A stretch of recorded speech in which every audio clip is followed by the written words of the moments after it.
Welcome back to the Habit Based Lifestyle Podcast. I'm your host, Jesse Ewell. Today, I got a very special guest, Dr. Paul Reed, who's been a chiropractor and just in the industry 28 years. Also runs a coaching consulting company called Unstoppable Chiro. Paul, I want to welcome you on the show today. Thanks, man. Thanks for having me. Appreciate it. Appreciate Yeah. the connection we've had the last 4 years, maybe 3.5, 4 years, something like that. Yeah. Yeah, man. I mean, you're back in the PNW and Yes, right now. my old stomping grounds. It's a beautiful 60-degree sunny day right now, which is nuts for January. So I'll take it. This whole week's going to be nice. Nice. It's supposed to be Yeah. 75 here today. All right. Don't rub it in. I would take 60. I would take 60 in January all day Yeah. there. Yeah. It's gorgeous. Cool, Yeah. man. Well, for our audience who doesn't know you, can you just kind of talk about a little bit just what got you started as a chiropractor, and then we'll kind of transition into what you're doing now. Yeah. Unlike a lot of today's chiropractors, I had an experience with chiropractic when I was in 8th grade, and that really ignited my passion, enthusiasm, and excitement to become a chiropractor. And so, after my college career, pursued chiropractic straight away. Got licensed in '98, scaled and grew 5 clinics, exited and sold those. Had 30 some employees, and then now I'm just fully run ChiroFest as well, which is one of the we're 16 years deep into that, one of the profession's largest events, for sure the largest in the Northwest.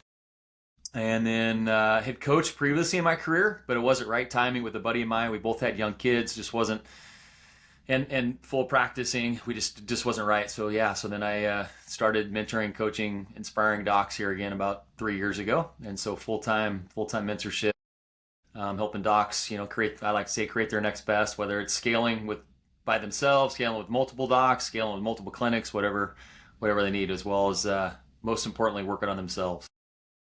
Nice. And dude, the one thing I'm always curious about is, when I see your pictures from college, I know you played at Ewell, which I got to play on that field when I was in high school because we used to play Pullman High School.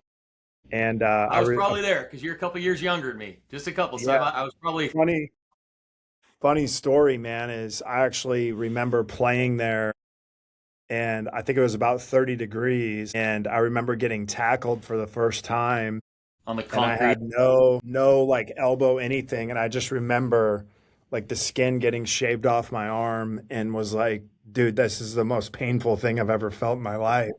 And that was a really funny memory, but I was like, man, this like hurts worse getting tackled on this than anything.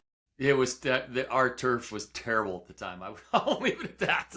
It was like the ultimate rug burn / like asphalt burn. Horrible. It was horrible. What did you weigh in college, man? I showed up about what I weigh now, about 230, and then when I left after my transition through a few positions post injury and skill set, I left at about 280. So about 50 pounds heavier than I am now. So, I mean, I know a lot of guys that play O-line, in college or even the NFL. I mean, they typically don't look like you, Yeah. So what have you done, in the Man, last, 20 years to keep the weight off? Yeah, I've always been a gym rat. I started training, dude. I rode my bike to a gym. I was 14 and my parents bought me a membership at the gym that was probably 5 miles away from our house. And I used to ride my bike there, when I was to start working out. So I've been a gym rat. Like, I've been a gym enthusiast. In high school, I actually, once I got my license, started working at a gym in the off season and the weekends. And so fitness has always been a part of my life. And so that weight, for one, is unhealthy, and two, it wasn't my genetic makeup. It was a force, like eating late at night and eating way beyond what my caloric intake should be. And so I just did when I started chiropractic school, I did a hard reset. I had always wanted to do a bodybuilding show growing up in a gym. I'm like, you know what? This is a great time to do a bodybuilding show. So the Northwest Natural was like 18 months into me starting chiropractic school. So I'm like, all right, I'm going to pick that show. And so I did a show. I went from 280 down to 212 and 4.5% body fat in 16, 18 months or something like that. Nice. So was that the end of your bodybuilding career? It was my first and my last. I've thought about maybe doing a physique show now, but yeah, that was the beginning and the end of my bodybuilding career. That's funny. I did my first show at 17 years old, Oh, wow. and Nice. I remember I don't know if you remember Nasser El Oh, Somebody. yeah. Yeah. He was a guest poser, and he was about 300 pounds at about Yeah. 5-6% body Yeah. fat. Giant. And I was like, oh my gosh, this guy looks like an alien. Yeah, right. They do. So, yeah, that was kind of my first intro to that. But yeah, it was different for sure. Different. Hold on one sec. So yeah, man, let's talk a little bit about like, I mean, obviously you've been in the industry almost 3 decades. Like, talk to me about early on in your career, like when you first started your clinic, like what were, maybe like the top three things that you had to do? Because like everything's different now, right? We don't Way, way different. have, Night and yeah, day. Stark difference. but Yeah. like what were things you had to do then to become successful at being a chiropractor? Man, then honestly, I mean, there's different degrees of success, but first and foremost, I knew, and I think this is where a lot of docs struggle today that I'm working with and or that I speak with and choose not to work with me. Like they really don't have clarity on what they want to build. And I hired, again, full transparency, like everything I teach and do is something that I either learned from a mentor or I learned the hard way, right? And which is the easiest way? Learning from a mentor, right? They've already paid the dummy tax. And so I hired my first coach 6 months before I opened my practice. Like, hey, I know nothing about business. I'm going to take a risk and hire you. Literally wrote predated or post-dated 12 checks for $650 and mailed them to him. My wife, we were married. She's like, what are you doing? We haven't even opened our business. But it was the best thing I ever did. And so that said, is I think that most docs today, and even back then, really don't have clarity on what they want to build. And so he really forced me to sit down and like, what does it look like? What does it smell like? What's the experience going to be for your patients? And so that I think that was the jump started my success because I didn't open my doors and then go, now what? It was like, okay, here's what I want to build. Here's what the space looks like. Here's the amount of people I want to serve. Here's how I'm going to serve them. Here's the outcomes I expect to get.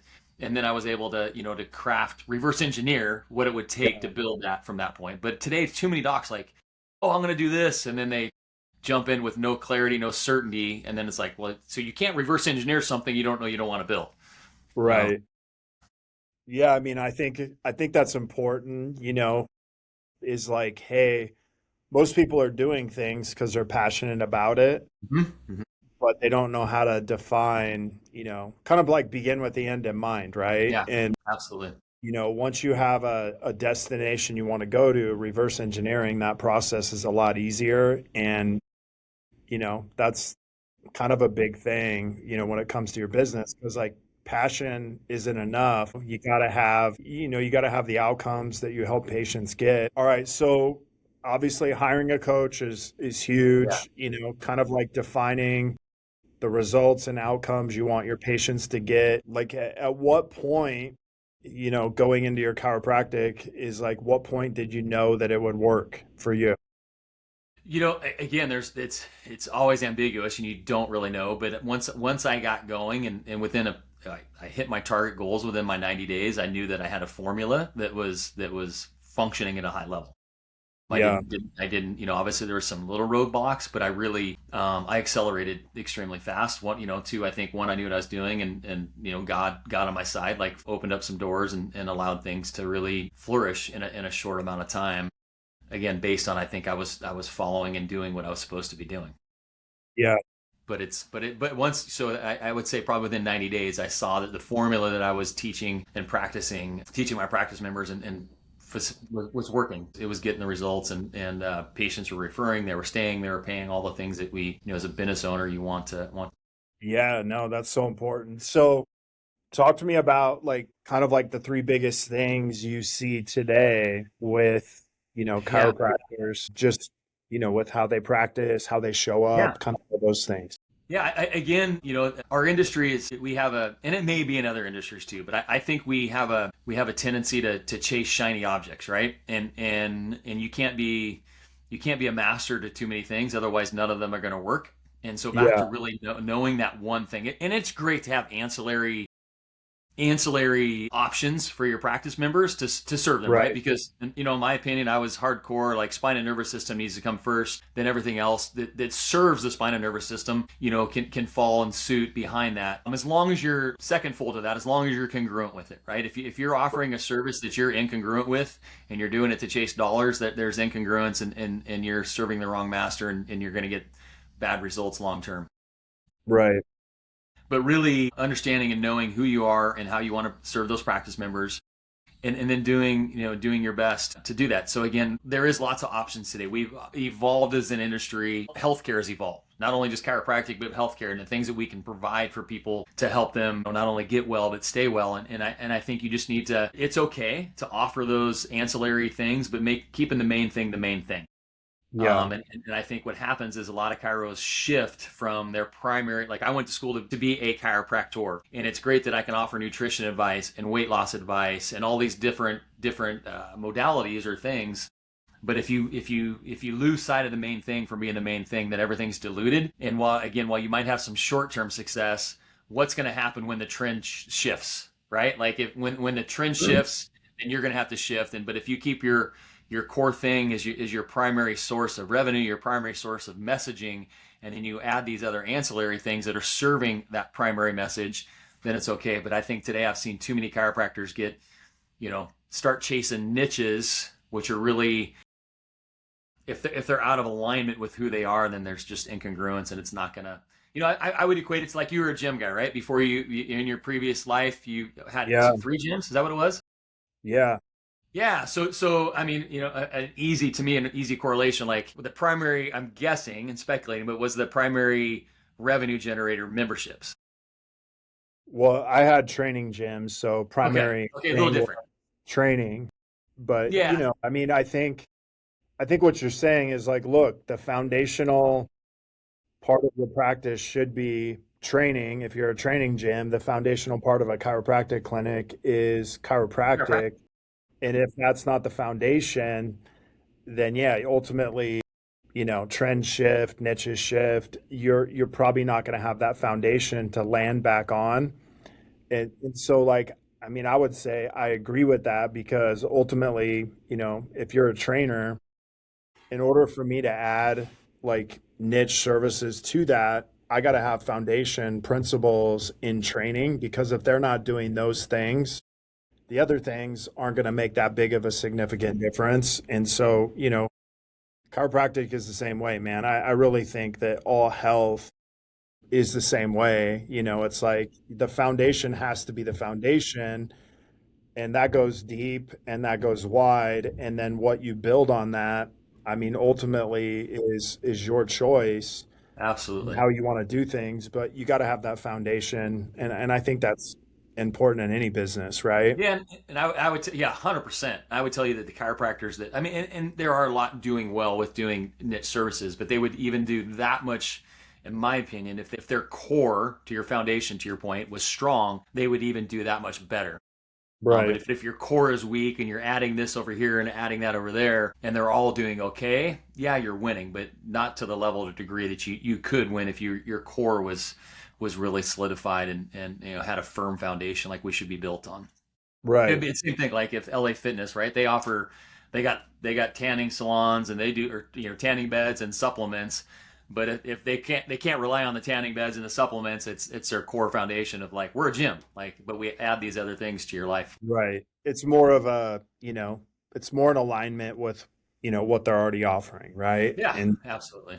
but most of those box gyms, they're not going to say, "Hey, we're making all our money doing supplements or we're making all our money, doing tanning beds."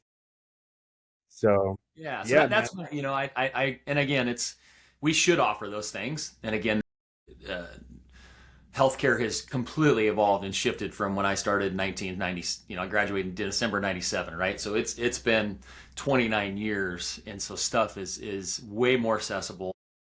People themselves are more knowledgeable because we have information at our fingertips that we didn't have 30 years ago almost. And so I think we need to evolve, but again, without that foundation, that evolution's just it's going to be weak, and over time it'll die. Yeah, for sure. I think the biggest thing for me is like cuz I come from a different industry. Mm-hmm. but it's really the same. It's like, health, people want outcomes, they want results, right? And I think what's maybe shifted in chiropractic more so in the last 5 years is people are looking for more answers. Like maybe 10 years ago, they didn't know what they were looking for other than just, I got to get out of pain. Now you have, people are talking more about nervous system. People are talking more about, whole health, and people are talking about, all these different things. And I think that people are open to, other avenues of health than going to a traditional doctor. And I really think that that's why people are looking at chiropractors for the answers, is because they just don't trust the traditional medical system anymore as much as they probably did 5 years ago, and then going back 10 years, Yeah. to where now you guys have been preaching like, dude, Yeah. vaccines are like this. Yeah. Now people are actually like believing And it versus yeah. thinking, dude, my chiropractor is He's a quack. crazy. Yeah. Yeah. Yeah. And so that's what I really think has evolved as much as anything in your industry. But I think it's cool because you guys have an opportunity to be like, well, dude, we've been preaching this message for a long Yep. time, Yeah. and people are more open to hear that message. 100%. I think, and it simply because I think that's where the internet has honestly benefited us, because it's easy to expose things that are false and not working anymore. And that same knowledge of like, how do I fix myself? Well, this doesn't work, and now we're seeing that it really never really did. And so Right. it's helped the consumer understand that like the things that we have been preaching and teaching and saying for decades are actually true and foundational, and it's important to listen. So yeah, I think 100% you're right. It's a great opportunity, a great time to be a chiropractor, because people are are open, are listening, are reaching out and wanting to adopt other approaches to getting and staying well. So it's great. Yeah. Yeah, no, for sure, man. So a lot of the, let's talk about, because obviously you have a huge, presence in the chiropractic space. You have your, CEC events, you're doing ChiroFest. Like when you do events like that, what are the things that you want chiropractors to know when they come to an event like that? My event is back to that. We bring in speakers from all over the world, all great individual, at their vertical, wherever they're, whatever space they're in. But it's really, my event is anchored around helping them reestablish that foundation of who they are and why they do what they do. Again, yes, do we have people that sell lasers at our event? Vendors, yes. Red light, yes. Shockwave, yes. Like all of those ancillary things. But the takeaway from the event is really grounding yourself, because you are a chiropractor, and Right. regrounding you in those principles of being a chiropractor to solidify that foundation, so that you can go back and serve at a higher level, but incorporate some of those other things that are going to benefit people in healing as well. So it's, yeah, so we're super diverse in our speaker. We usually have 20 some speakers, super diverse, but it's, again, I would say my aspiration and premise behind doing it is helping chiropractors, keep their core principles as close to their heart as possible. When you guys talk, because like here's kind of what I see is like it's almost like chiropractic on one side is like a religion. Yeah. If you don't do it, this way, and then there's chiropractic on the other side, which is different, but it's funny because it reminds me of like training. I remember going to a seminar one time, and a guy, basically his name is Dan John. I don't know if you ever read his books, but he used the analogy that working out is like Mexican food. And we're all kind of sitting there like, well, what do you mean? Like, well, it has rice, it has beans, it has some type of meat, and it has a tortilla. And he's like, I don't care what you call it, as long as it It's a has tortilla. Mexican food. And so, which is really like, those are the foundational things that you do. And if you get away from those, all of a sudden it's not, Mexican food anymore, right? It's maybe Italian. And I think, that's what's important. And I think that's any industry, right? It's like, Absolutely. hey, getting away from the foundational principles, then, it may not be that thing anymore. But yeah, I mean, people, the industry, like I think every industry in the health space has changed tremendously in the last 5, 6 years. And, And we'll there's, continue. We'll continue to change. I just met this morning with a buddy that's involved in a piece of technology that here in the Northwest that somebody's developing that you literally stand on and it scans you, does a 360 scan. You're holding these things as well, and it gives you, do you need this orthotic? Gives your height, your body fat, like checks your blood. Like it's crazy the technology that is what is coming. it, 3D or, It hasn't even, it's only that there's a few high level teams that are using it. It's not available for the general public yet. But it's okay, pretty nuts. He was showing me it's super cutting edge. So you're to your point, like yes, it's constant, and that would be great. If we could figure out a way because it's checking your posture and joint mobility and where you're going to break down and have injuries, like for the chiropractic space, like it's preventing you. It's like it's helping you, diagnose, at a super high level of what's not performing and functioning right that's going to cause injury down the road. So I mean, it's super cool. right. They have a device like that for body fat Yeah, yeah. that would scan like DEXA your or whole whatever it body. is. Yeah, Yeah, it's not DEXA, it's like 3D something. It scans like your whole body and then tells you where your adipose, visceral fat yeah, is. It's pretty wild. yeah, yeah. It's nuts. What are and you obviously have a coaching program, but like what are kind of the foundational principles of that for somebody who comes into your program? First and foremost, we get clarity on what they want to create and where they're at. And I see docs a year in, 30 years in that have kind of gotten off core, and then when they're off core, thing isn't fun. Is fun, and you don't get the results that you're hoping to get. And so really helping them first and foremost anchor back to who they are and why they're doing what they're doing, and creating, helping them get clarity on where they want to go, and then reverse engineering who they got to become in order to create that in their life. And I would tell you that I'm not, my every one of my docs, I tell them, listen, like chiropractic is chiropractic, and I'm not going to tell you or share with you anything you don't already know. I'm just going to help you get clarity on where you want to go, and then help you hold your line to that process of executing on the things that you need to execute on. Because a day one is day one, a day two is a day two. Yes, I might help you refine it a little bit, but it's going to be within a certain percentage of what you're already doing. So just first and foremost, helping them anchor to who they are and keeping them accountable to become who they need to become. What's the hardest part of getting people once they've defined, kind of like what they want to actually applying it? Like, what do Getting you them see? to, yeah, taking action, as you know, right? And you're same with your space, like getting them to actually do the work that they know they need to do, and then not just do it, short term. Stopping, keep on keeping on, in the process, and know that it's going to work. And then obviously, you want to analyze your work and make sure that it's moving you in that direction. And when it's not, pivot and course correct. But yeah, to get them to keep on keeping on for sure. Yeah, for sure, man. I think, I mean, that's just coaching, right? Is like, Yeah, exactly. Yeah, here's what you want. Here's what you yeah, said you want, you know, yeah, here's what we defined as far as the work you got to do. Like, why aren't you doing it? Right. yeah, And I mean, I think that goes all the way back to football, yep. and it's like, you guys say you want to win the championship, but, a lot of you guys You're are not, sleeping in and like yeah, you're not, not showing up early and staying late and doing the work. yeah.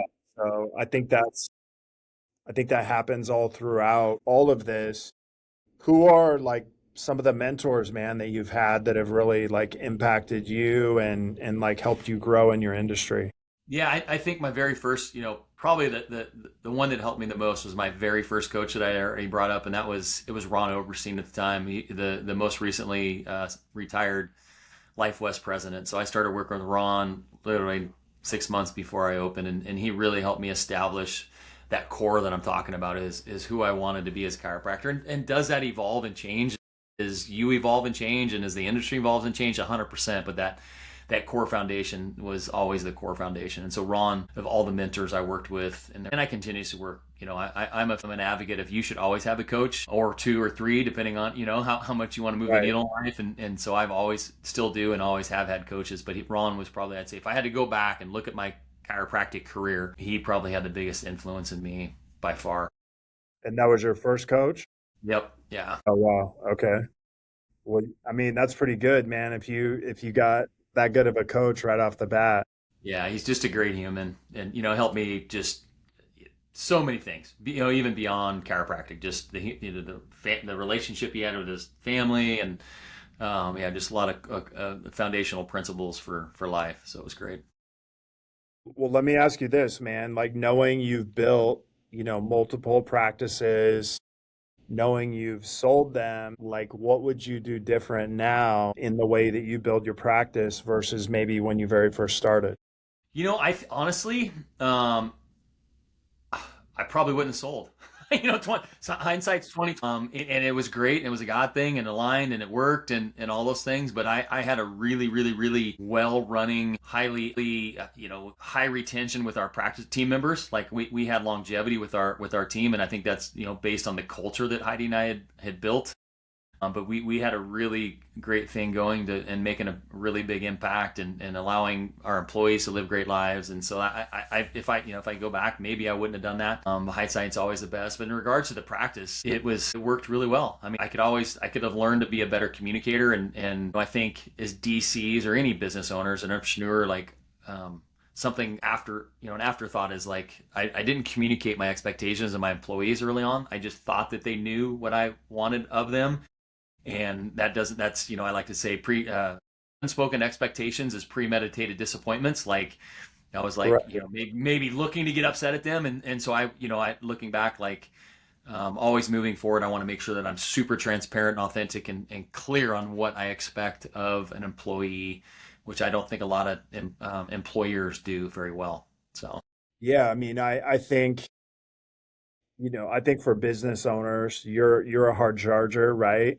yeah, And sometimes, when it comes to leading a team, you can get too far ahead of your people and then you're like, well, why the heck aren't they following me? And you're like, well, I forgot to actually like tell them where we're going, right? yeah, yeah. But I always tell people like, look, if you don't have a system to manage your people, you're going to manage them based off feelings and you're going to Doesn't burn work. out your team, Yep, doing that and at the yourself. process. Yeah. Yeah. I hear a lot of chiros. I'm 5 years in and I'm burnt out. I'm like, bro, that's because you don't have a system, and so you're memory managing everything instead of communicating to your team, telling them expectations of deadlines and responsibilities so that you can show up and know. And then you have once a week. Okay, Mary was supposed to get me that by noon at Friday. I don't have it. Hey, what's going on? Why don't I have that? But yeah, so you're 100% right. Without a system, and that's the only thing that allowed us to scale was systems and process. So everybody knew what each team member was supposed to do, and that evolved as we grew. One office was different than two, and two was different than five, and all the Right. intricacies that needed to happen in between. But that's part of growth. Yeah. What would you, speak into that a little bit as far as like I see a lot of chiropractors, not even have employee meetings every week or not having team meetings and team trainings. And then they have this expectation that people are just gonna, do the work. And it's like, Yeah, dude, did you have a yeah, meeting and set some expectations? And then you're upset at the end of the week because they didn't do it, but yeah. you didn't really like paint it out for them. Yeah, you have to. If it doesn't matter if you have one office and one CA, yourself and three CAs, yourself. You want to bring on an associate. I would say maybe in my space, that's one like my, I don't want to say zone of genius, but something that I've been able to help a lot of docs do is you have to have those systems and processes. You have to train your team regularly. It'd be like the guarantee of the Seahawks practice this week. They didn't know who they were going to play until yesterday, but Right. I guarantee you they practiced all week and set expectations of how they're going to perform and what they're going to be running. And so you have to, like, every team has a system and process, and you have to train on a regular. Look at any reproducible model, right? Back to the E-Myth. McDonald's has a reproducible model, and they train on that model. Chipotle, like all of them, Chick-fil-A, like they all have a system and process that they follow, and everybody knows their roles and responsibilities and the expectation. Docs that think they can just show up at, start serving patients at 9, I'm going to be there at 8:59, and things are going to go well. It's not going to happen. Yeah. I think my favorite thing actually about the Seahawks now that's different than even when Pete Carroll was there is listening to their coach talk about being committed to the process, and like he says the same thing, and you even catch the players saying the same thing, and I think that when that becomes your culture, you're now creating a winning culture, right? And like look at them, like in 2 years, right? They're 14-3. But it's like you success leaves clues, and like hearing him speak that out and then hearing the players, and then you're like, well, how did they get to 14-3? And you're like, well, they've all bought into that culture. And I think that's really cool. That's kind of why I like listening to, coaches from like the NFL or coaches from teams that are successful, is to understand what is their process and like how do they do things. Look at University of Indiana. I mean, they have Yeah. like zero 5-star recruits on their team. Yeah. They're essentially the this morning we are talking about, they're almost like the money ball of the Oakland A's in the 80s. Like they've put Right. together a bunch of guys that have a will to win. They strategically are working within their zone of genius to excel, and they're I mean they put a beat down on Oregon like nobody's put a beat down on Oregon in a long time. Right. Besides the Huskies, you Yeah, know, there you go. You had to get that in. You couldn't talk about the Cougs without bringing the Huskies in. Just, you gotta always put it in there. Well, I mean, the outline of my thing is purple, yeah, there you go. you know. Oh, good You stuff. got Yeah, you man. guys I may think not Doc Jones. understand this, but Paul went to WSU. I was a big UW fan, so there's always a little bit of, The and banter. we got a mutual friend that's a Coug too. Yeah, we And got it's some. a We always have chiropractor. some banter going on a little bit in the background. Yeah, man. Talk to me. Like, what are, 2 to 3 trends you're really seeing in the chiropractic space, and like how you see it kind of like shifting, over these next 2 to 3 years? Yeah, I think the ongoing, AI is obviously super evolving. I'm still a high touch person, and so I think is as much as these docs, you know, chiros. I'm sorry, I'll say it, but most of y'all are lazy, and so you're looking for the path of least resistance. And if you can find an AI application or program that's going to allow you from having to train your team, or having, preventing you from having to do these steps with practice members, most of them are jumping on it, which is okay. But I again, it's we're in a service industry. Like there's still a human to human that needs to be, Sure. engaged, and so I think there's a huge push, and AI is starting to get, pretty deep and rooted in all of our EHR systems and phone systems and things. And while it has its place, I just strongly encourage, as I'm seeing that trend, like docs to stay involved. Like we are in a human service business. So that's one. And then I think our reach is continuing to expand as the internet is expanding. And I think it's important. As much as, I'm 54, as much as, you can't teach old dogs new tricks. I got to learn and stay current to reach people. And so it's no different with your practice. You have to be online. You have to have an online presence. People are looking for that information, and it helps them. Whereas when I first started, they literally had to come. I either met them at an event or they had to come to the office to meet me. Whereas now you can, with posting regularly, people connect, right? We all connect Yeah. with different people differently. And you and I feel like we have a connection when we first met. And so it's like, it's that same thing in the chiropractic space. Somebody that really resonates with me might not resonate with this doc, and your online presence is giving them an opportunity to resonate with you before they show up in your practice, which I think is an advantage. So those are really two of the things that I see. And then outreach. I guess the third thing I would say is new patient acquisition is evolving way more today than it's completely different. Like if there's two stark differences, I would say that's probably the biggest stark difference from 1998. Like I ran this Uh, back in the day. We had these things called killer ads, where I put a newspaper insert, and it was a full page, or not full page, but an 8.5 by 11 insert. That thing would produce 70 to 100 something new patients every time I ran it. It's different today. I teach my right. docs, like, you have to be all outreach verticals, whether it's social media, your Google, your website, your internal referrals, all of those platforms. You need to be doing at all times, and reaching people in all verticals. Yeah, man. I mean, I think back even my first job at a gym.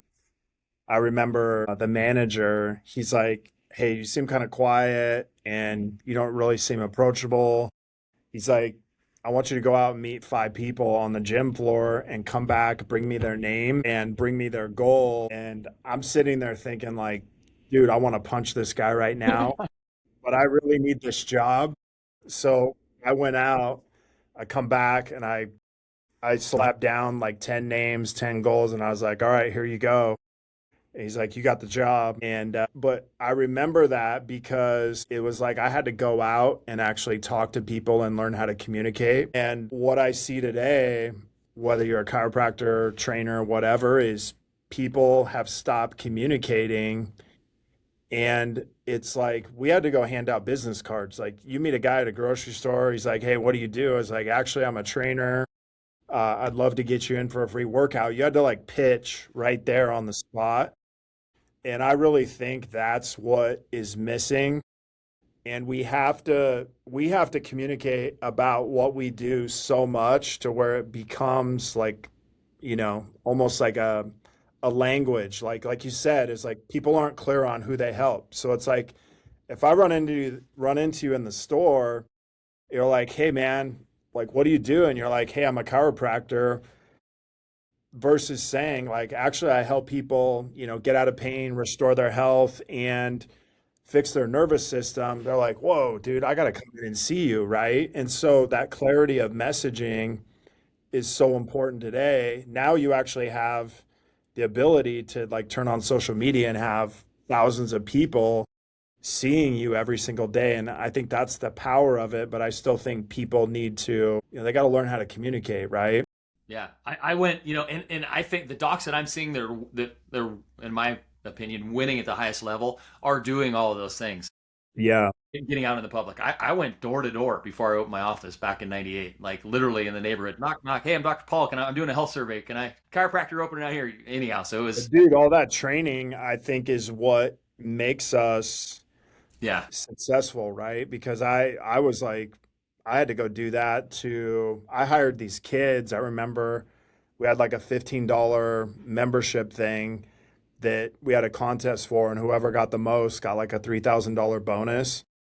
So I printed off all these flyers and I went and hired these like three high school kids that I trained. And I said, "Dude, anybody who comes in, I'm going to give you guys like 15 bucks," because I was like, I want the 3,000. I didn't care about the Yeah. $15 enrollment.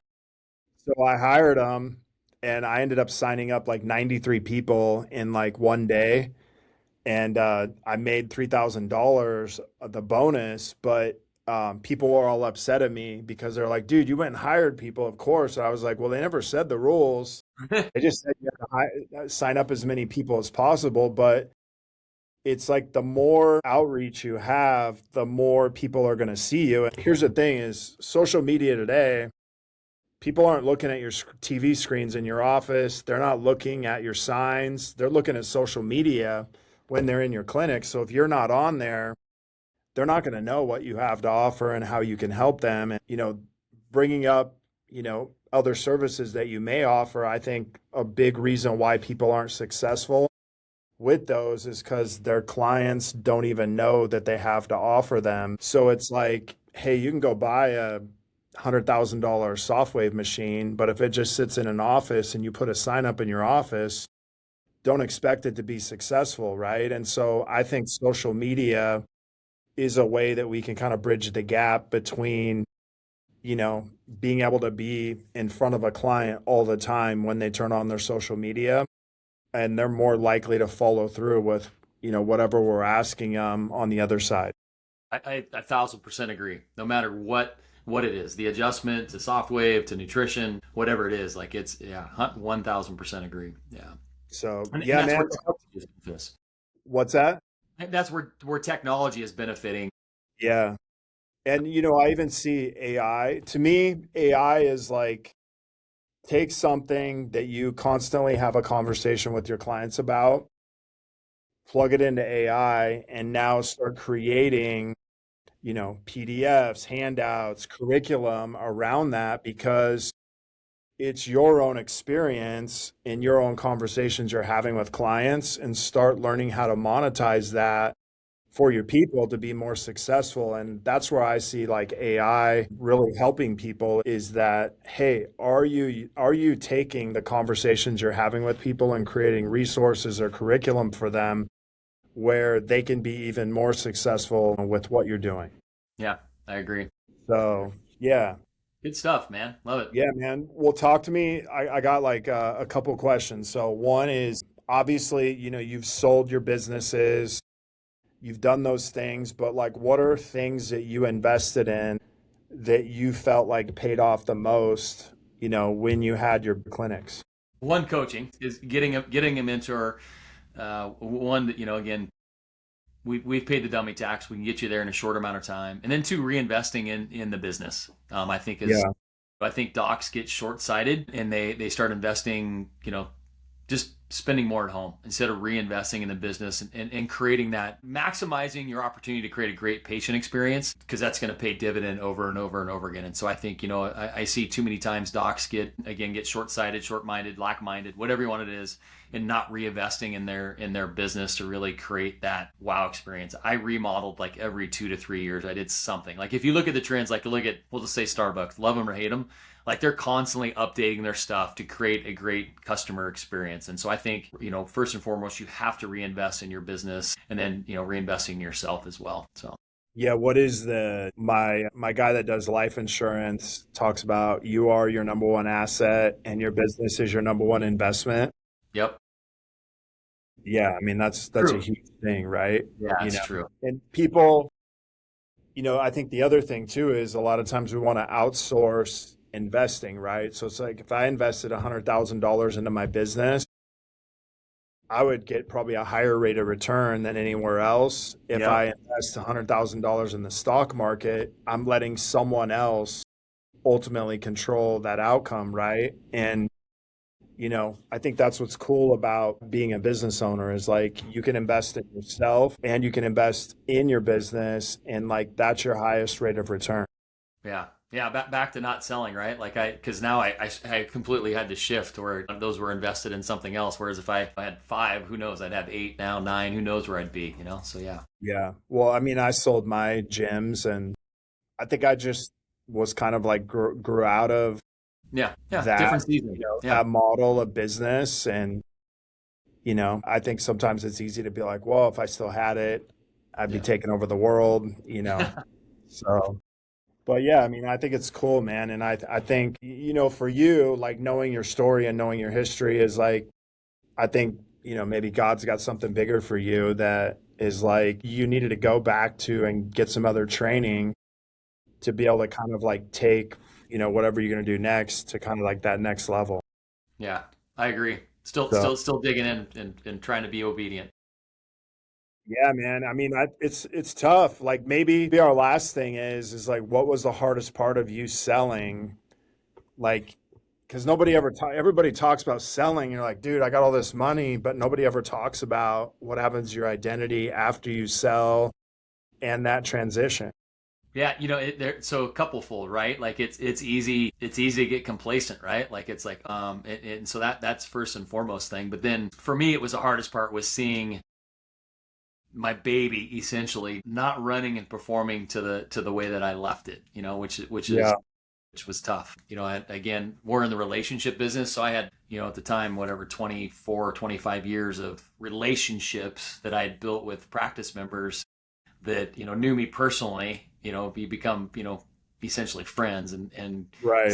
seeing them outside and then like, yo, da da da, I'm like, sorry. So that Yeah. was probably probably the hardest part. But to your point, like identity too, right? Like I had yeah, it was gone. Yeah, so is the Right. yeah, so it's I think tough. the hardest part, I think the two hardest things were like, hey, if I'm not a trainer, then like, who am I?